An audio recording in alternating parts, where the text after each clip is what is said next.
Hello दोस्तों, नमस्कार। स्वागत है आप सभी का। कैसे हैं आप सब लोग? आशा करता हूँ आप सब लोग खुश होंगे, स्वस्थ होंगे और मस्त होंगे। आज हम बात करने वाले हैं इस वीडियो में हमारे बहुत ही ज़्यादा इम्पोर्टेंट टॉपिक वेक्टर एनालिसिस के बारे में। ये टीजीटी पीजीटी एग्जामिनेशन के लिए बहुत ही ज़्यादा इम्पोर्टेंट है और ये वीडियो हमारा टीजीटी पीजीटी वेक्टर एनालिसिस के क्वेश्चंस की सीरीज का तीसरा लेक्चर है। मैं 2 ऑलरेडी करा चुका हूँ, उसके आगे मैं इसे कंटिन्यू कर रहा हूँ। तो ठीक है, शुरू करते हैं। हमारा क्वेश्चन क्या है?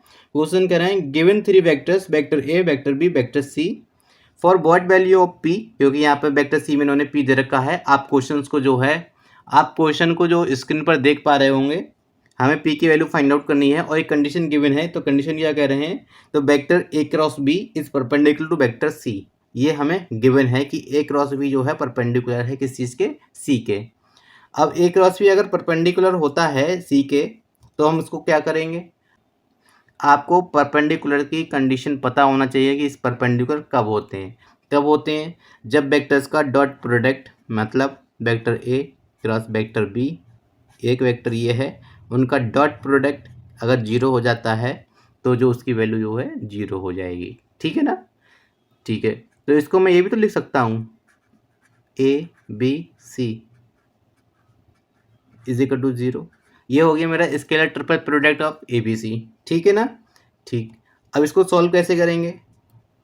अब इसको सॉल्व करना आपको आता ही होगा, बताने की ज़रूरत है नहीं।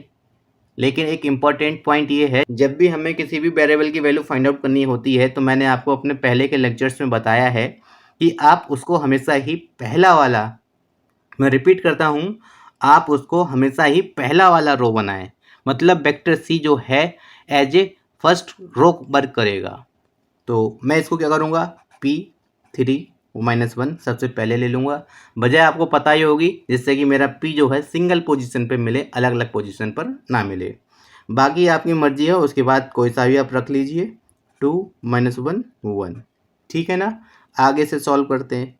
तो आगे सॉल्व करेंगे, क्या आएगा? P टाइम्स इसकी मल्टीप्लाई माइनस इसकी मल्टीप्लाई, तो कितना हो जाएगा? 1 - 2 डेट इज माइनस का 1। ठीक है, -3 टाइम्स, ओके। इसकी मल्टीप्लाई 1, इसकी मल्टीप्लाई प्लस का 4 डेट इज 5। -1 टाइम्स इसकी मल्टीप्लाई माइनस का 1, इसकी मल्टीप्लाई माइनस का 2 डेट इज माइनस का 3। ठीक है ना? ठीक है, तो P इज इक्वल टू क्या आएगा हमारा? माइनस का 15 और प्लस का 3 डेट इज P की जो वैल्यू है वो कितनी होगी? माइनस का 12। ठीक, ऑप्शंस दे रखे हैं, डेट इज हमारा option number C is the right answer. Option number C is the right answer. आप क्वेश्चन को स्क्रीन पर देख पा रहे होंगे। हमारा अगला क्वेश्चन है, कह रहे हैं find the angle between the vector A and vector b such that mod of A plus b equal होगा mod of A minus b के। तो मैं आपको सबसे पहले एक चीज़ बता देना चाहता हूँ, कभी भी आपको ये लिखा हुआ मिल जाए सॉल्व मत करना।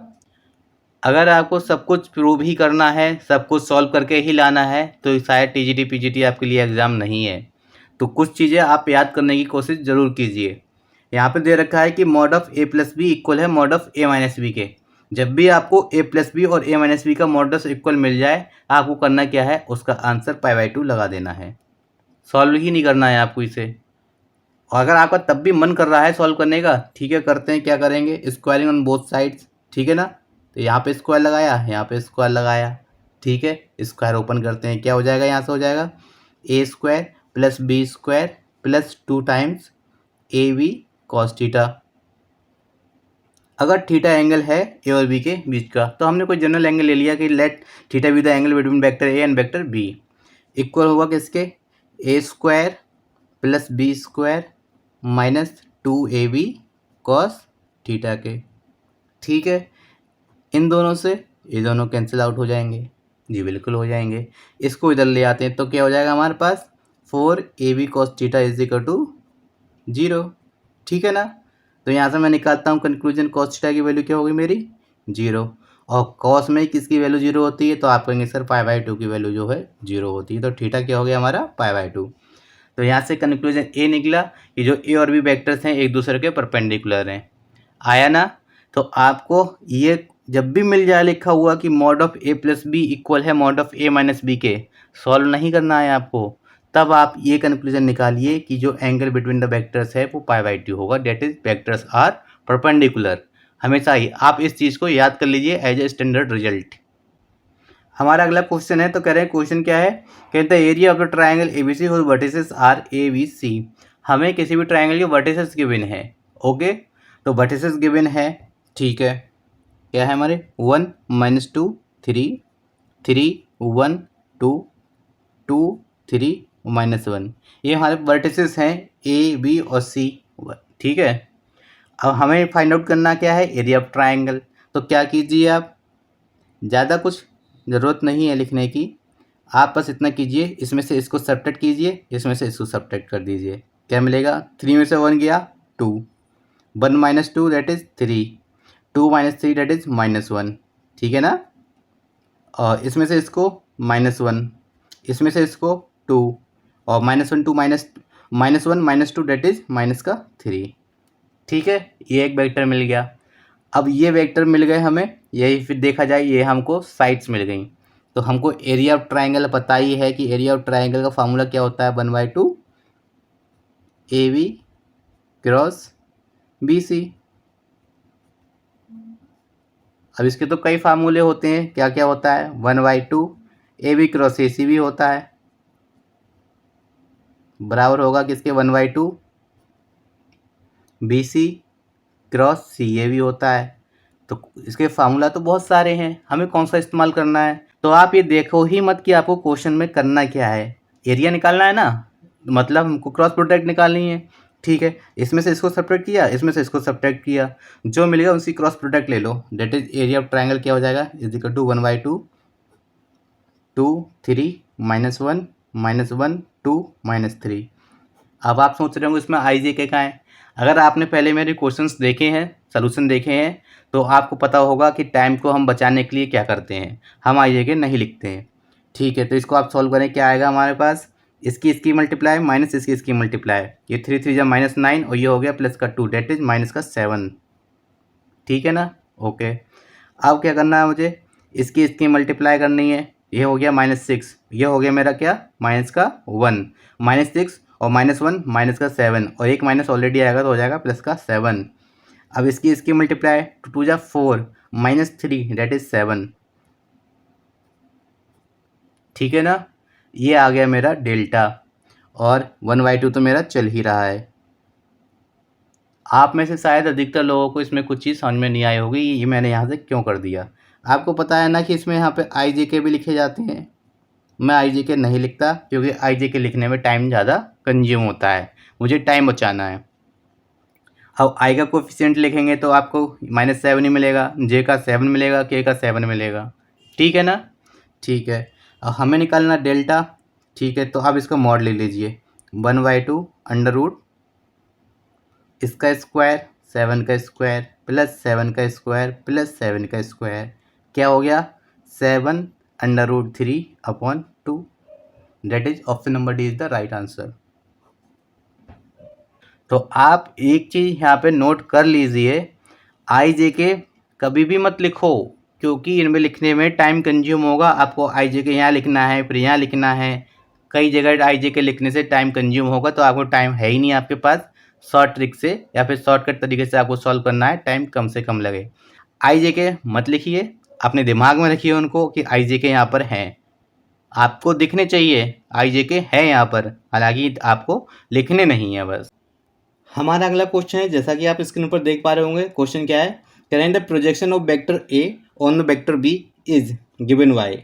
हमें इस वेक्टर पर प्रोजेक्शन फाइंड आउट करना है। कैसे करेंगे, आपको पता ही होगा कि अगर हमें प्रोजेक्शन फाइंड आउट करना है कि projection of vector A, projection of vector A to vector B, क्या फार्मूला होता है, वेक्टर ए डॉट वेक्टर बी कैप, आपको ये पता होगा।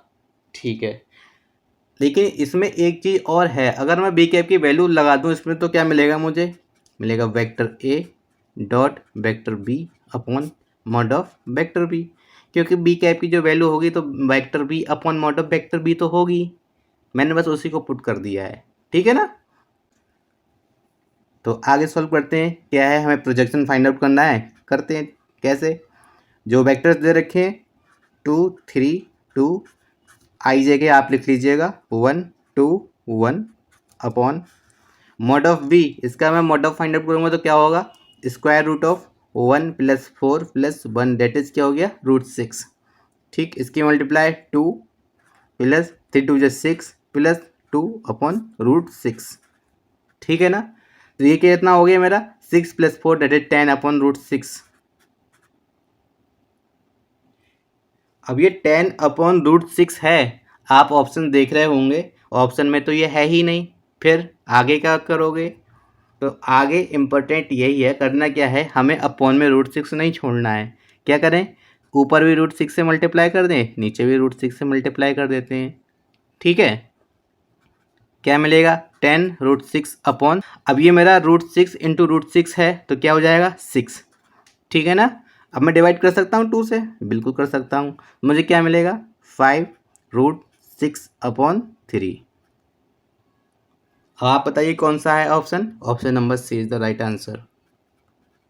Option C is the right answer. अब हम इस सीरीज में बात करते हैं अपने अगले क्वेश्चन की। क्वेश्चन क्या है, कह रहे हैं if ABC are 3 vectors then the value of this is. ठीक है ना, हमें इसकी वैल्यू फाइंड आउट करनी है। क्या करोगे आप, तो मैंने आपको पहले के लेक्चर्स में 2 बार तो पहले ही बताया है, कल के लेक्चर में मैंने आपको कराया है। क्या है कि जो B cross C cross A और ए क्रॉस बी की जो वैल्यू होती है किसके इक्वल होती है, इसकी वैल्यू इक्वल होती है scalar triple product of ABC का होल स्क्वायर। ठीक है ना, आप इसको याद कर लो, डायरेक्ट प्रूव करने की जरूरत नहीं है, एग्जाम में टाइम हमको बचाना है। तो option number B is the right answer. Option B is the right answer. अब हम बात करते हैं अपने नेक्स्ट क्वेश्चन के बारे में। क्वेश्चन क्या है, कह रहे हैं find the distance between the plane this and this. हमें एक इक्वेशन ये दे रखा है प्लेन का और एक इक्वेशन ये दे रखा है प्लेन का, तो हमें इन दोनों प्लेन्स के बीच की डिस्टेंस फाइंड आउट करनी है। तो एक इम्पॉर्टेंट पॉइंट ये है, मैं आपको बताना चाहूँगा यहाँ पे, आप इसका फार्मूला शायद आपको पता ना हो। अगर हमारे पास दो प्लेन हैं जो कि पैरेलल हैं, तो पैरेलल प्लेन का इक्वेशंस क्या होंगे, ax + by + cz + d, और मैं इसको d1 से रिप्रेजेंट कर देता हूँ, = 0। दूसरा है ax + by + cz + d2 = 0। ठीक है ना, आपको दिख रहा होगा ये दोनों पैरेलल प्लेन्स हैं, तो इनके बीच का जो डिस्टेंस होगा, ठीक है, वो किसके इक्वल होगा। सबसे पहले तो square root of a² + b² + c²। ठीक है, इतना तो है। उसके अलावा आपको क्या करना है, आपको करना है मॉड ऑफ d1 - d2। अगर आप मॉड लगाना चाहें तो आप मॉड लगा लीजिए, अगर मॉड लगाना नहीं चाहते हैं तो आप यहाँ पर डिफरेंस का साइन यूज कीजिए, क्योंकि हमें डिस्टेंस फाइंड आउट करनी है और डिस्टेंस हमारी कभी भी नेगेटिव नहीं होती है। तो अगर फाइनल आंसर में नेगेटिव आएगा भी तब भी हम उसको नेगलेक्ट कर देंगे, क्योंकि डिस्टेंस जो है हमेशा ही पॉजिटिव होती है। तो चाहो आप यहाँ पे मॉड लगा लीजिए, वरना यहाँ पे आप डिफरेंस का साइन लगाइए और बस बात खत्म हो जाती है। तो ये हमारा फार्मूला हो जाता है दो पैरेलल प्लेन्स के बीच की डिस्टेंस फाइंड आउट करने का। अब आप सोच रहे होंगे सर यहाँ पर ABC तो कुछ दिख नहीं रहे हैं, वो कैसे मिलेंगे। तो आपको एक चीज़ और आनी चाहिए, अगर आपने 3D पढ़ा है, प्लेन को पढ़ा है, तो आपको पता होगा कि प्लेन का जो इक्वेशन होता है वेक्टर फॉर्म में वो क्या होता है और कोऑर्डिनेट ज्योमेट्री में इसकी वैल्यू क्या होती है। तो एक तरह से देखा जाए ABC की वैल्यूज जो हैं ये वेक्टर दे रखा है वही होती हैं, और D की वैल्यू ये रही 5 और -8। क्योंकि अगर मैं आपको एक सॉल्व करके दिखा देता हूँ, इसको मैं अगर इस फॉर्म में लिखना चाहूँ तो कैसे लिखूँगा। हम और आप दोनों ही जानते हैं कि वेक्टर R जो होता है वो क्या होता है, xi cap + yj cap + zk cap. और अगर मैं इसको यहाँ पर पुट कर देता हूँ और इसकी डॉट प्रोडक्ट लेता हूँ तो क्या आएगा, तो ये आएगा मेरा x + 2y - 2z + 5 = 0। तो आप अब देख पा रहे होंगे इनडायरेक्टली आपको ये फॉर्म जो है ऑलरेडी दे रखी है। तो आपको बस यही है कि पहचानना है, इसमें ये वेक्टर इक्वेशन है और ये इसकी जनरल इक्वेशन उन्होंने दे रखी है। तो जनरल इक्वेशन का फार्मूला ये होता है, आपको बस इसको कन्वर्ट करना है और कन्वर्ट करने के चक्कर में आप पढ़ना ही मत, सीधे डी की वैल्यू ये रही और D1 ये है और D2 ये है, आपको यहाँ से इसकी वैल्यू फाइंड आउट कर लेनी है। कैसे करेंगे बताता हूँ मैं आपको। तो डी क्या होगा, डी होगा किस चीज़ के, D1 की वैल्यू कितनी है 5 और D2 की वैल्यू है जो है -8 अपॉन अंडर रूट 1 + 4 + 4, ठीक है ना। ठीक है, 8 + 5 कितना होता है हमारा 13 अपॉन, और ये हो जाएगा मेरा √9, that is 13/3 is the answer. कितना इजी था, बस आपको क्वेश्चन से डराया गया है, फॉर्म चेंज कर दी गई है जिससे कि आप जो है इसको अटेम्प्ट ही ना करें। Option number A is the right answer. अब हम बात करते हैं सीरीज के अगले क्वेश्चन के बारे में। क्वेश्चन क्या है, कह रहे हैं find out the angle between the x axis and the vector this. हमें ये वेक्टर और एक्स एक्सिस के साथ जो एंगल बन रहा है उसे फाइंड आउट करना है, ठीक है। इंपॉर्टेंट कुछ खास है नहीं, ये क्वेश्चन जो है हमारा TGT 2013 में पूछा गया है, इसलिए मैं आपको कराना चाहता हूँ। एक्स एक्सिस का मतलब समझते हैं, तो अगर एक्स एक्सिस की डायरेक्शन में आपको कोई वेक्टर लिखना हो तो क्या लिखेंगे, सिंपल I, ठीक है ना। अगर बाकी आपको लिखना है तो +0 j कैप +0 k कैप, ठीक है ना। आप इसको इस तरह से लिख सकते हैं। अब आपको करना क्या है, आपको फाइंड आउट करना है इन दोनों के बीच का एंगल, ठीक। तो एंगल आपको फाइंड आउट करना है, करेंगे कैसे, सिंपल है।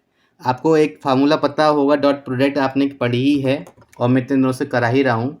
वो है ये क्या, कॉस थीटा की जो वैल्यू होती है किसके इक्वल होती है, कॉस थीटा इक्वल होता है vector A dot vector B upon mod of vector A mod of vector B, where theta is the angle between the vector A and vector B। आपको ये तो पता ही होगा, आप कहेंगे जी सर बिल्कुल पता है ये, बस इसी का इस्तेमाल करना है। कैसे करेंगे मैं आपको बताता हूँ। आप इनमें से किसी भी वेक्टर को A एज्यूम कर लीजिए, किसी को भी B एज्यूम कर लीजिए, कोई फ़र्क नहीं है। मैं इसको A से रिप्रेजेंट कर देता हूँ, इसको B से रिप्रेजेंट कर देता हूँ। तो इन दोनों की मैं डॉट प्रोडक्ट फाइंड आउट करता हूँ। सबसे पहले कॉस थीटा की वैल्यू क्या हो जाएगी, तो इसकी मल्टीप्लाई हो जाएगी 2, इसकी 0, इसकी 0, ठीक है ना, 2 अपॉन इसका फाइंड आउट करते हैं अगर मॉडुलस, तो क्या आएगा 2 2 जा 4, 2 जा 4 + 1 दैट इज √9 दैट इज 3। और हम बात करते हैं modulus of vector B, that is इसके मॉड की बात करते हैं, तो इसका मॉड क्या आएगा 1। तो कॉस थीटा की जो वैल्यू है क्या होगी 2/3, that is option number A is the right answer. Series का हमारा अगला सवाल है क्वेश्चन नंबर 27। क्या है, कह रहे हैं यदि दो बल, एक बल ये दे रखा है, एक बल ये दे रखा है, मतलब हमारे पास 2 फोर्सेस गिवन है F1 एंड F2, ठीक है। कह रहे हैं एक कण पर कार्यरत हैं जिसके कारण कण बिंदु इससे यहाँ तक डिस्प्लेस मतलब विस्थापित हो जाता है, तब बल के द्वारा किया गया कार्य याद करना है। मतलब हमें वर्क डन फाइंड आउट करना है कब, जब हमें 2 फोर्सेस हैं किसी भी पार्टिकल पर वर्क कर रहे हैं और उसको डिस्प्लेस कर रहे हैं कहाँ से, फ्रॉम A टू B, तो हमें जो है वर्क डन फाइंड आउट करना है, ठीक है। सबसे पहले क्या करते हैं, हम टोटल फोर्स फाइंड आउट करते हैं। टोटल फोर्स हमारा कितना होगा, टोटल फोर्स इक्वल होगा F1 + F2 के, ठीक है ना। हमारे पास 2 फोर्स अवेलेबल थे, हम दोनों को कंबाइन करके एक फोर्स बना लेंगे, क्या होगा 4 + 3 दैट इज 7, ठीक है, 7 I कैप +2 J कैप और माइनस का 4 K कैप, ये हो गया हमारा टोटल फोर्स, ठीक है ना। इतना करने के बाद अब हम क्या करते हैं, हम सबसे पहले फाइंड आउट करते हैं AB, क्योंकि हमको पार्टिकल जो है A से B तक ले जाना है, या फिर जो फोर्स है उसके द्वारा उस पार्टिकल को A से B तक हमने डिस्प्लेस किया है, तो हम AB फाइंड आउट करेंगे। कैसे करेंगे, V - A मतलब दिस माइनस दिस, क्या होगा 4 I cap +2 J cap -2 K cap, ठीक है ना। इतना तो आप सभी को आता ही होगा। अब इसके बाद हमें क्या करना है, अब हमें क्या करना है, हमें सबसे पहले फाइंड आउट करना है फार्मूला क्या होता है वर्क डन का। तो वर्क डन होता है F × AB कर लीजिए, ठीक है ना। और इसके बाद हम क्या करेंगे, इन दोनों की डॉट प्रोडक्ट फाइंड आउट कर लेंगे, तो कितना हो जाएगा 7 4 जा 28, ठीक है, +4 माइनस और माइनस माइनस प्लस हो जाएगा 4 2 जा 8, ठीक है। तो अब कितना हो जाएगा ये 28 + 12 that is 40 units. That is option number C is the right answer. Option C is the right answer. Series का हमारा अगला सवाल है क्वेश्चन नंबर 28। क्वेश्चन क्या है, कह रहे हैं if mod of A is equal to this and mod of A minus B is equal to this and mod of A plus B is equal to this, then find the modulus of vector B. हमें इस vector B की value find out करनी है। ये question जो है TGT 2013 में आया हुआ है। टीजीटी 2013 में ये क्वेश्चन आया हुआ है। ठीक है, क्वेश्चन को आप स्क्रीन पर देख ही पा रहे होंगे। ठीक, करना क्या है, हमें इतना सब कुछ गिवन है तो हमें mod of V find out करना है। तो हमें जो अवेलेबल है हमारे पास, जो हमें गिवन है उसका यूज़ करना है। कैसे करेंगे, तो अगर मैं इसका mod of A minus B का होल स्क्वायर फाइंड आउट करता हूँ, mod of A minus B का स्क्वायर फाइंड आउट करूँ तो क्या आएगा मेरा, और 8 का स्क्वायर कितना हो जाएगा 64। ठीक है, ऐसे ही इसका करता हूँ मैं, तो mod of A plus B का स्क्वायर कितना हो जाएगा 10 10 100। ठीक है ना, इतना कर लिया। अब इसके बाद हमें आगे क्या करना है, आगे करना है इसको ओपन कर देना है। ये क्या हो जाएगा ए स्क्वायर, ए स्क्वायर के मीनिंग है मॉड ऑफ ए का स्क्वायर प्लस बी स्क्वायर। ठीक है ना, minus 2 times mod of A dot mod of B. हमें एंगल पता नहीं है, ठीक है, कोई प्रॉब्लम नहीं है, 64। ऐसे ही मैं ए प्लस बी का स्क्वायर ओपन करता हूँ तो क्या आएगा मेरा a square plus B square plus 2 times vector A dot vector B is equal to 100। ठीक है, अब मैं इन दोनों को ऐड कर लेता हूँ तो ये मेरे कैंसिल आउट हो जाएंगे। मिलेगा क्या मुझे 2 टाइम्स ए स्क्वायर प्लस बी स्क्वायर, मुझे यहाँ से मिल जाएगा, क्या हो जाएगा 164। ठीक है, तो और ए स्क्वायर की वैल्यू कितना हो जाएगा 25 plus B square is equal to कितना हो जाएगा 8 और 2, क्योंकि हमने 2 से इसको डिवाइड भी कर दिया। ठीक है ना, ठीक, आगे सॉल्व करते हैं। क्या आएगा बी स्क्वायर की वैल्यू, तो B square is equal to 82 minus 25 कितना आ जाएगा, और बी की वैल्यू हमें फाइंड आउट करनी है मॉड ऑफ बी, तो क्या इसके इक्वल होगा square root of 57। That is option number B is the right answer. That is option number B is the right answer. हमारा अगला सवाल है क्वेश्चन नंबर 29। आप देख पा रहे होंगे क्या है, कह रहे हैं यदि सदिश ए तथा बी के स्थिति सदिश ए और बी हैं, मतलब position vector of A and B are vector A and vector B, और कह रहे हैं find out the position vector of mid point of A B. मतलब जो हमारी ए बी लाइन है, अगर मैं इसको ए कह देता हूँ और इसको बी कह देता हूँ, ठीक है, इसके पोजीशन वेक्टर उन्होंने दे रखे हैं ए और इसका पोजीशन वेक्टर दे रखा है हमको बी, तो इनका एक मिड पॉइंट है। मैं इसको अगर पी एज्यूम कर लेता हूँ, ठीक है, तो पी की वैल्यू इन्होंने या इसके पोजीशन वेक्टर के बारे में पूछा है कि ए बी का मिड पॉइंट जो है पी, उसका पोजीशन वेक्टर फाइंड आउट कीजिए। ये होता है हमारा ओ।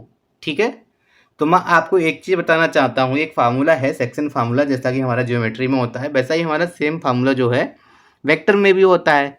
क्या, अगर यहाँ पर m/n में इसको ले लेता हूँ, ठीक है ना, मैं अगर इसको m/n, अगर सपोज कीजिए थोड़ी देर के लिए p जो है कोई भी जनरल पॉइंट है, मिड पॉइंट ना होकर, कि p कोई ऐसा पॉइंट है जो a और b को m/n में डिवाइड कर रहा है, तो इसका फार्मूला क्या होता है, तो फार्मूला ये होता है कि position vector of p that is OP किसके इक्वल होगा, इक्वल होगा m टाइम्स, ठीक है, इधर वाला vector that is b plus n times ऊपर वाला वेक्टर, ठीक है ना, अपॉन m प्लस n। जैसा कि आप जो है ज्योमेट्री में पढ़ते हुए आ रहे हैं, सेम वही है और कुछ भी इसमें नहीं है, ये आपको पता ही है। अब ये पता है, हमें बस इसका इस्तेमाल कर लेना है, m और n की जगह इसकी वैल्यूज जो है 1 पुट कर देनी है, क्योंकि p जो है हमारा कैसा है, यहाँ पर p हमने मिड पॉइंट लिया है, तो मिड पॉइंट है तो m और n की वैल्यूज़ क्या है हमारी 1 हो जाएंगी। ठीक है ना, ठीक है, तो पुट करते हैं vector OP, position vector of p जो है किसके इक्वल होगा, vector b plus vector a upon 2। ठीक है, that is option number C is the right answer.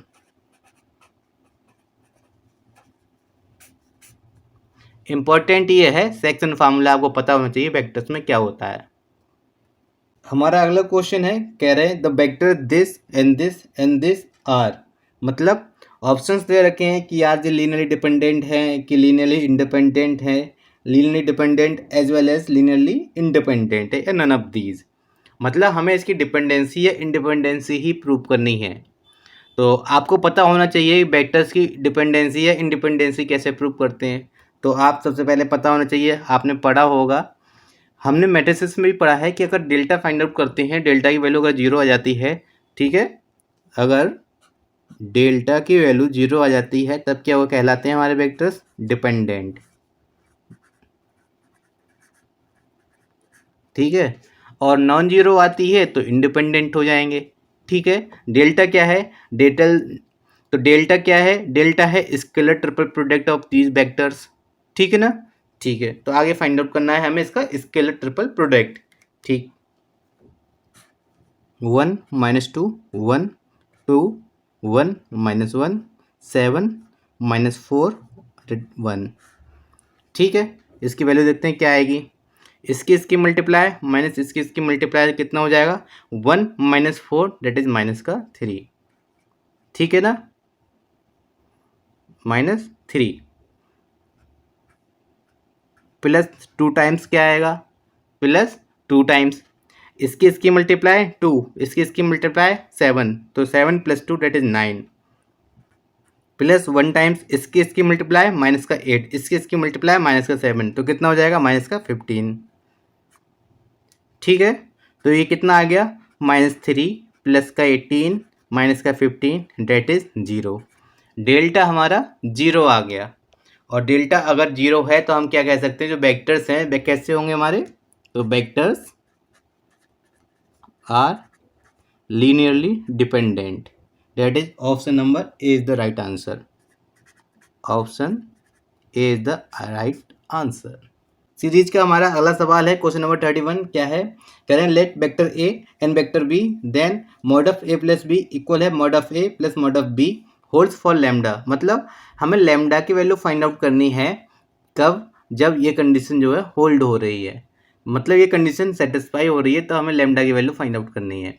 सबसे पहले हमें जो अवेलेबल है वो हम फाइंड आउट कर लेते हैं। क्या है कि हमें करना क्या है, हमें इन दोनों का पहले सम फाइंड आउट करना है कि mod of A plus B के लिए A plus B find out करना जरूरी है। तो ए प्लस बी किसके इक्वल होगा, इन दोनों को ऐड कर लेते हैं, कितना हो जाएगा, 2 प्लस ये 2 आई कैप है, 2 आई कैप प्लस 2 जे कैप प्लस 1 प्लस लैम्डा के कैप। ठीक है ना। ठीक है, और अब क्या करेंगे, इनके मॉडल्स फाइंड आउट कर लेंगे। तो क्या आएगा, इसका square root of 4 + 4 + 1 plus lambda का होल स्क्वायर, ये इसका मॉडलस है। और मॉड ऑफ ए क्या होगा, 1 + 1 प्लस लैम्डा का square plus mod of B क्या होगा, ये हो जाएगा हमारा स्क्वायर रूट ऑफ 3। ठीक है, ये कितना हो गया हमारा, 8 + 1 प्लस लैम्डा का होल स्क्वायर, ठीक है, is equal to 2 plus lambda का होल स्क्वायर प्लस √3। ये इसकी वैल्यू हमें गिवन है। तो हमसे क्या पूछा है, हमसे पूछा है कि लैम्डा की वैल्यू क्या होगी। अब क्या हम इसको यहाँ से सॉल्व करके लैम्डा की वैल्यू फाइंड आउट नहीं कर सकते हैं। ये क्वेश्चन टीजीटी 2010 में आया हुआ है। ठीक है, तो हमें करना क्या है, आगे करना ये है, जो ऑप्शंस दे रखे हैं हमें उसकी वैल्यूज पुट करनी है, क्योंकि इन स्क्वायर रूट्स को कैंसिल आउट करने के लिए स्क्वायर करें दोनों साइड में, उसके बाद एक बार और स्क्वायर करें, उससे अच्छा है जो हमारे पास ऑप्शंस हैं क्यों ना उसका इस्तेमाल किया जाए। जैसे लैम्डा की वैल्यूज उन्होंने दे रखी हैं कि लैम्डा की वैल्यू 1 है, 2 है, या फिर जितने भी है हम लगा के देखते हैं। सबसे पहले लैम्डा इक्वल टू -1 उन्होंने दे रखा है ऑप्शन नंबर ए में। तो लैम्डा इक्वल टू -1 हम पुट करते हैं, कैसे करेंगे, ये पुट कर दिया यहाँ पे तो 0 हो जाएगा, तो ये हो जाएगा स्क्वायर रूट ऑफ 8। यहाँ पे पुट किया 1 तो हो जाएगा हमारा √3 प्लस √3 डेट इज 2√3। ये दोनों इक्वल नहीं हुए, 8 + 1 प्लस लैम्डा का होल स्क्वायर, ठीक है ना, does not is equal to 2 plus lambda का स्क्वायर प्लस √3। ठीक है, अब हमारा केस सेकंड क्या है कि उन्होंने कहा है कि लैम्डा की वैल्यू जो है -1 की जगह लैम्डा की वैल्यू +1 पुट करके देखते हैं। ठीक है ना, +1 पुट करते हैं, क्या हो जाएगा यहाँ पे 1 जैसे ही यहाँ पर पुट करते हैं तो हमारा हो जाएगा 2, और 2 का स्क्वायर कितना हो जाएगा 4, ठीक है। तो 8 + 4 that is √12 is equal to √3 + √3, ठीक है ना। और मैं इसको क्या लिख सकता हूँ, 2√3 इज इक्वल होगा 2√3 के। सेटिस्फाई हुआ ना। तो लैम्डा की वैल्यू क्या है हमारी 1, that is option number B is the right answer. हमें इतना बड़ा सॉल्व ही नहीं करना है क्योंकि हमारे पास ऑप्शंस गिवन है। लैम्डा की वैल्यू -1 है, लैम्डा की वैल्यू 1 है, या फिर उन्होंने कहा है कोई भी रियल वैल्यू नहीं हो सकती। हमने 1 पुट करके देखा, सेटिस्फाई हो गया तो ठीक है, तो आंसर यही होगा। हमारा अगला क्वेश्चन है, कह रहे हैं क्या, if A be any vectors such that this into this plus this into this plus this into this, इसकी वैल्यू हमको फाइंड आउट करनी है। और ए कोई भी इन्होंने जनरल वेक्टर दे रखा है, तब कहा है इसकी वैल्यू किसके इक्वल होगी। कुछ भी गिवन नहीं है, बस ये कहा है सिंपल एक वेक्टर है आपके पास और इसकी वैल्यू आप फाइंड आउट कीजिए, ठीक है। और सबसे पहली बात, हम लोग बचना चाहते हैं क्रॉस प्रोडक्ट से, क्योंकि क्रॉस प्रोडक्ट थोड़ा सा लंबा हो जाता है। तो यहाँ पर तो हम देख पा रहे होंगे 3 क्रॉस प्रोडक्ट हैं, है या नहीं है जी, बिल्कुल आपको दिख रहे होंगे। लेकिन मैंने इससे पहले वाले लेक्चर में आपको बताया था, जब भी आपको इस तरह से कुछ लिखा हुआ दिख जाए, आप क्या करना, समेसन का इस्तेमाल करना, ठीक है। मैं इसको कैसे लिख सकता हूँ, mod of vector A cross vector i cap का स्क्वायर, ठीक है। इस पूरे को सॉल्व करके या शॉर्ट फॉर्म में मैं ये लिख सकता हूँ। अब क्या मैं ए क्रॉस आई फाइंड आउट नहीं कर सकता, जी बिल्कुल फाइंड आउट कर सकता हूँ। कैसे करेंगे, यहाँ से हम फाइंड आउट करते हैं क्या, सबसे पहले हमें फाइंड आउट करना है a cross i, vector A cross vector i cap का मॉडुलस फाइंड आउट करना है, ठीक है ना। मॉडुलस फाइंड आउट कर लेंगे। अभी तो फिलहाल सिर्फ इतना ही फाइंड आउट करना है, इसे मॉड हटाइए, ब्रैकेट बना देता हूँ मैं। तो ए क्रॉस आई फाइंड आउट करना है, ए की जगह क्या ए नहीं लिख सकता मैं, A1 A2 A3, ठीक है। तो यहाँ पर मैं एक चीज़ लिख देता हूँ, let vector A is equal to A1 I cap plus A2 J cap plus A3 K cap. ए जो है जनरल वेक्टर है, तो मैंने उसमें A1 A2 A3 करके इंक्लूड कर दिया है। और आई है तो इसकी वैल्यू क्या होगी, मतलब 1 0 0। आपको पता है आई जे के मैं लिखूंगा नहीं, क्योंकि मेरे करने का तरीका थोड़ा अलग है। क्या आएगा आपको पता होगा, यहाँ पर आई जे के हैं, ठीक है, आप उसको छोड़ दीजिए। इसकी मल्टीप्लाई इससे, इसकी मल्टीप्लाई इससे 0, ठीक है ना। इसकी मल्टीप्लाई इससे, इसकी मल्टीप्लाई इससे, माइनस का A3 date is A3 J cap. अगर मैं यहाँ पर आई कैप जे कैप के कैप भी लिख देता हूँ, तब आप शायद बेहतर तरीके से समझ पाएंगे। आई का कोफिशिएंट 0 हो जाएगा, जे कैप का कोफिशिएंट जो है वो क्या होगा हमारा, इसकी मल्टीप्लाई 0 माइनस इसकी मल्टीप्लाई A3, और एक माइनस ऑलरेडी होगा तो इसका प्लस का A3। अब के कैप का कोफिशिएंट क्या होगा, के कैप का कोफिशिएंट होगा इसकी मल्टीप्लाई माइनस इसकी मल्टीप्लाई, डेट इज माइनस का A2 के कैप, ठीक है ना। इतना आप समझ गए। अब मैं यहाँ से एक चीज़ और फाइंड आउट करता हूँ, वो क्या है, वो है कि mod of vector A cross I cap. इसका मैं मॉडुलस फाइंड आउट करूँ तो मॉडुलस मुझे क्या मिलेगा, अच्छा इसका मॉडुलस का स्क्वायर ही फाइंड आउट करते हैं हम। तो मॉडुलस का स्क्वायर क्या मिलेगा, A3 square plus A2 square, ठीक है ना। आपको अगर इतना समझ में आ गया, इसका मतलब जो है क्वेश्चन सॉल्व हो गया। क्योंकि अब हम करेंगे क्या, ऐसे ही सिमिलरली मैं अगर पुट करता हूँ, समेशन का इस्तेमाल करके सॉल्व करूँ, या फिर मैं इसे लिख दूँ वेक्टर ए क्रॉस वेक्टर जे कैप का स्क्वायर वेक्टर ए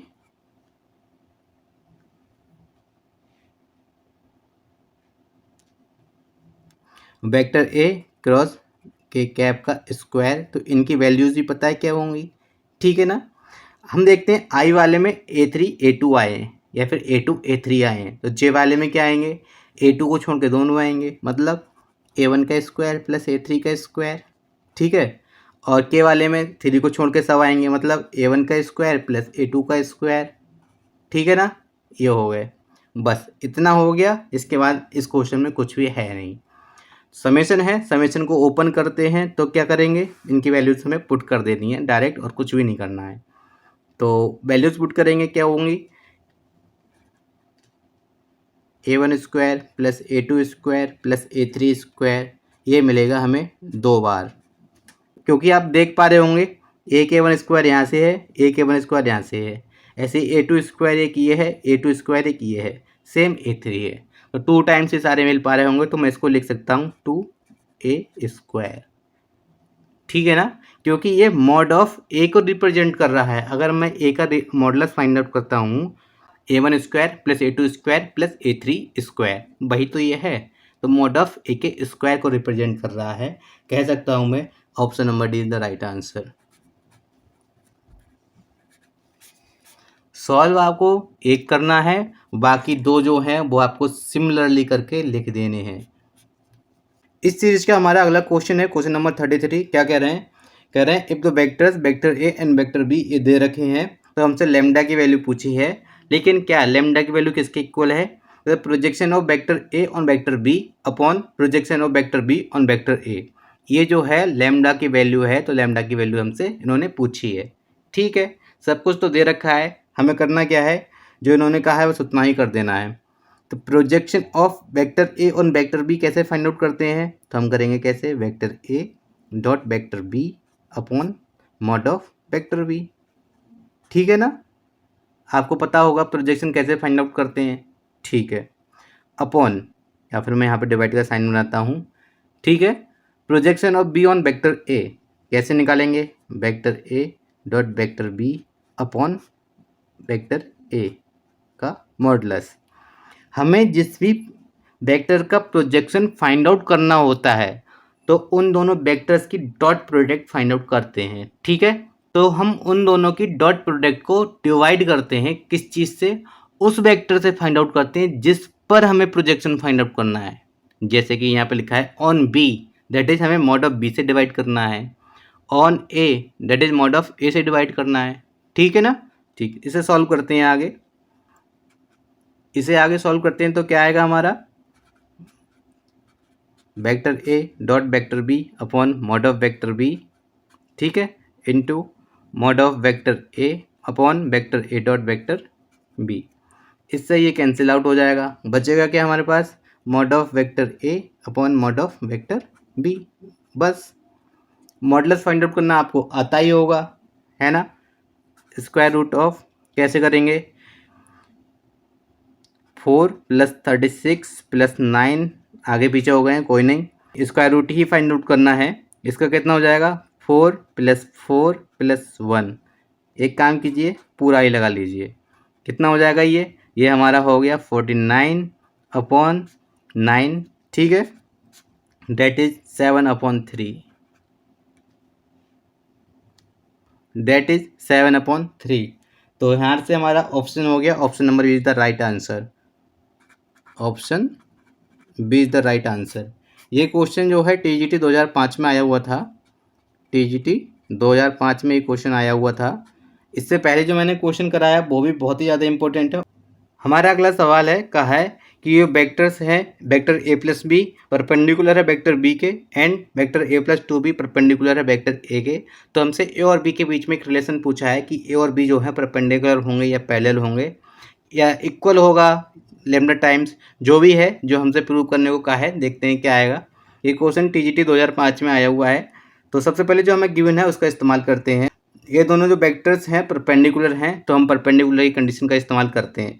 कैसे करेंगे, vector A plus vector B का हमको डॉट प्रोडक्ट लेना है किसके साथ में, वेक्टर बी के, और इक्वल होगा 0 के, क्योंकि ये दोनों परपेंडिकुलर हैं। ठीक है, और साथ ही साथ एक चीज़ और करते हैं, ये भी इन्होंने परपेंडिकुलर कहा है, तो vector A plus 2 times vector B dot vector A is equal to 0।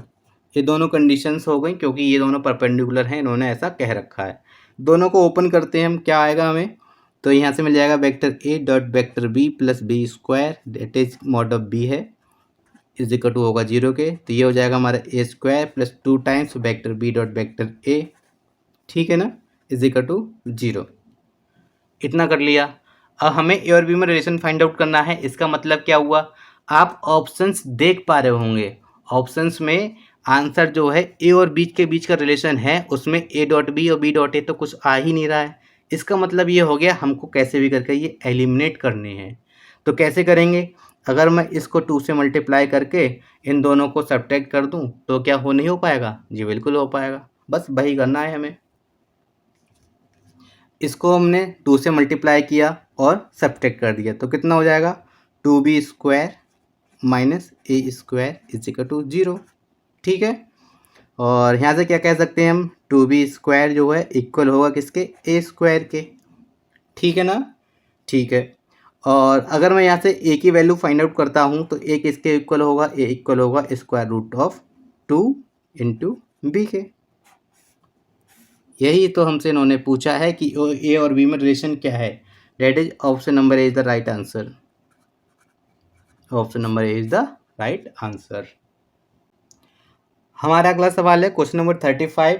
तो क्वेश्चन आप देख पा रहे होंगे क्या है क्वेश्चन। तो इन्होंने कहा है यदि वेक्टर ये और एक वेक्टर ये, दो वेक्टर हमको दे रखे हैं और ये कहा है कि जो पी और क्यू है, P comma Q greater than equal to 0 है, और साथ ही साथ उन्होंने ये कहा है कि इन दोनों की जो लंबाइयाँ हैं बराबर होंगी। मतलब vector this and vector this जो है लेंथ इनके इक्वल होगा या मॉडुलस जो है इनका इक्वल होगा। तो हमसे पूछा है पी और क्यू के कितने मानों के लिए इनकी जो लेंथ है वो इक्वल होगी। लेंथ का मतलब समझते हैं, इनका मॉडुलस जो है। तो इन्होंने क्या कहा है? Length of vector this equal होगा लेंथ ऑफ वेक्टर दिस। मतलब क्या हुआ? मैं इसका मॉड निकाल लूँ। इसको अगर मैं ए कह दूँ वेक्टर ए और इसको अगर वेक्टर बी कह दूँ तो इन्होंने हमसे क्या कहा है? ये हमको गिवन है कि मॉड ऑफ वेक्टर ए, ठीक है ना, इक्वल है मॉड ऑफ वेक्टर बी के। ये हमको गिवन है। और अगर इनके मॉड इक्वल हैं तो मैं ये नहीं कह सकता हूँ कि इनके मॉड के स्क्वायर भी इक्वल होंगे। मतलब इसका स्क्वायर और इसका स्क्वायर ये भी इक्वल होगा, है ना? जी बिल्कुल स्क्वायर इक्वल होगा। तो हम क्या करते हैं, सबसे पहले इनका मॉडुलस ही फाइंड आउट कर लेते हैं। क्या आएगा हमारा? p² + 9 + 16, ठीक है, इक्वल होगा किसके? q + 25। और आपको पता होगा इन दोनों का सम 25 भी आता है। दैट इज p² + 25 इक्वल होगा q टाइम्स + 25। 25 से 25 कैंसिल आउट हो गया तो हमें एक रिलेशन मिला यहाँ से। आप देख रहे होंगे रिलेशन क्या है कि जो p² है इक्वल होगा किस चीज़ के? q के। p² इक्वल है किस चीज़ के? q के। ठीक है ना? ये क्वेश्चन इम्पोर्टेंट है, TGT 2005 में आया है। इम्पोर्टेंट क्यों है? इम्पोर्टेंट इसलिए है जो ये इसकी लैंग्वेज है ऑप्शंस की, उसकी वजह से ये इम्पोर्टेंट है। पहला ऑप्शन इन्होंने क्या कहा है? कह रहे हैं कि ये कंडीशन सेटिस्फाई होगी p और q के सभी मानों के लिए। क्या ये सही है कि p और q के मान में कुछ भी रख दूं क्या ये हमेशा ही इक्वल रहेगा? आप सोच रहे होंगे शायद हाँ या ना। ठीक है, मैं आपको बताता हूँ। अगर मैं p की वैल्यू 1 पुट करता हूँ तो मुझे q की वैल्यू क्या मिलेगी? 1। ठीक है।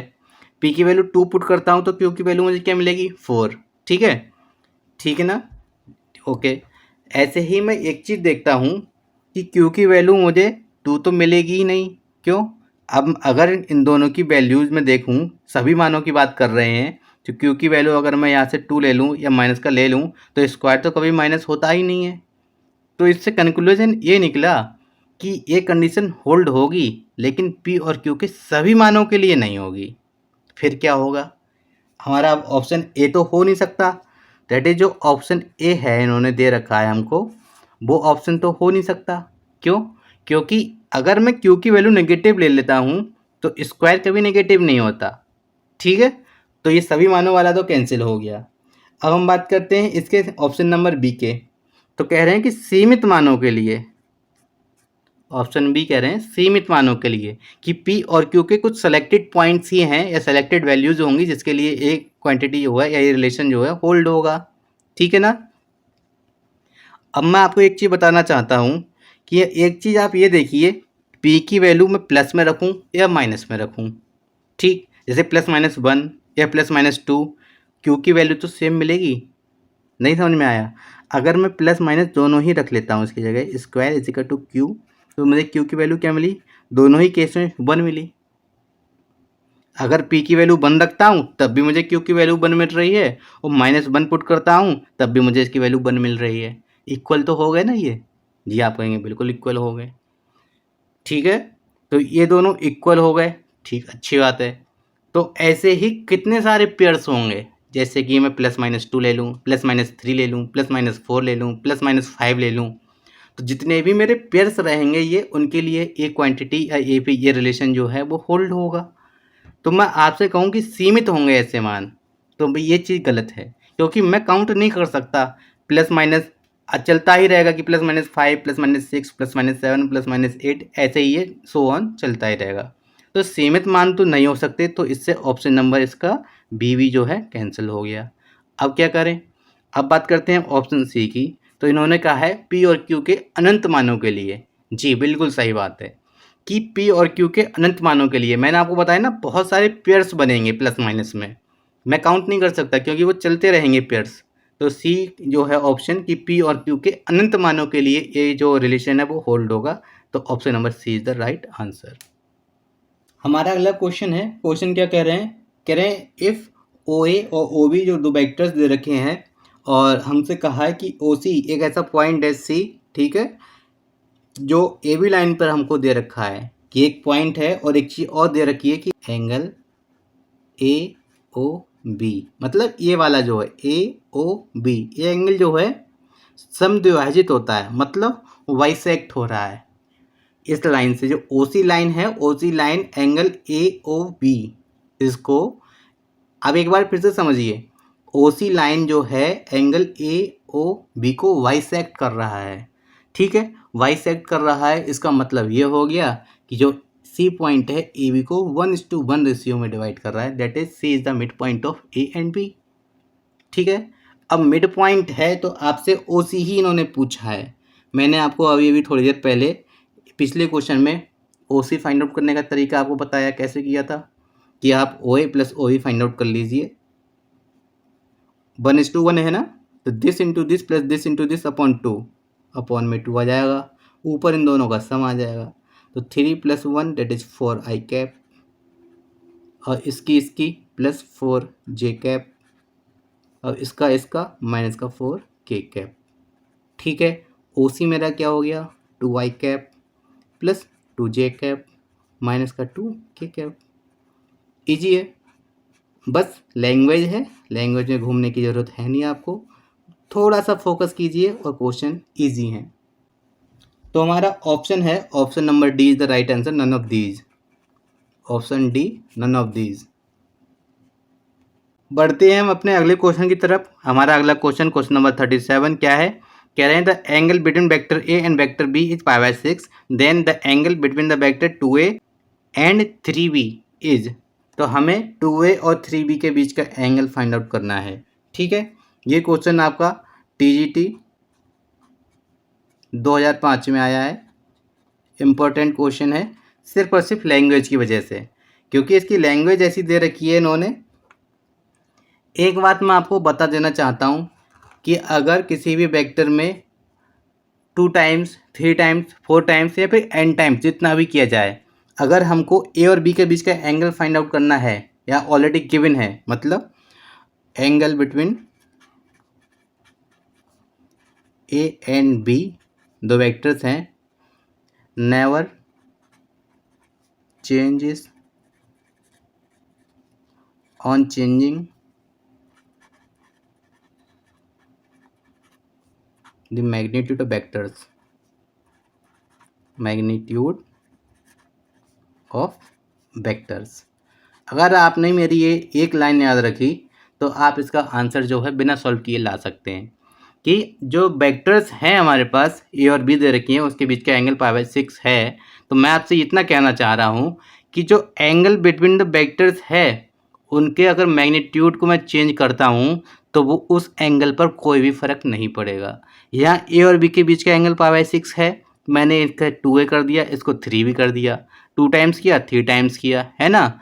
तो मैंने आपको बताया कि उसके मैग्नीट्यूड में चेंज करने से, मैग्नीट्यूड में चेंज करने से उसके बीच के एंगल पर कोई भी फ़र्क नहीं पड़ता है। मतलब the angle between 2a and 3b is also, मतलब the angle between 2a and 3b is also π/6, ठीक। मैंने आपको बता दिया डायरेक्ट, यहाँ से सॉल्व करने की ज़रूरत नहीं है, π/6, क्योंकि मैग्नीट्यूड चेंज करने से एंगल पर कुछ भी फर्क नहीं पड़ता है। ये हो गया इसका। अब आप सोच रहे होंगे शायद ये रटा रटाया हो, प्रूव कर लेते हैं। ठीक है, कॉस थीटा की वैल्यू हमें फाइंड आउट करनी है, क्या होता है, तो cos पाई बाई 6 की वैल्यू किसके इक्वल होगी,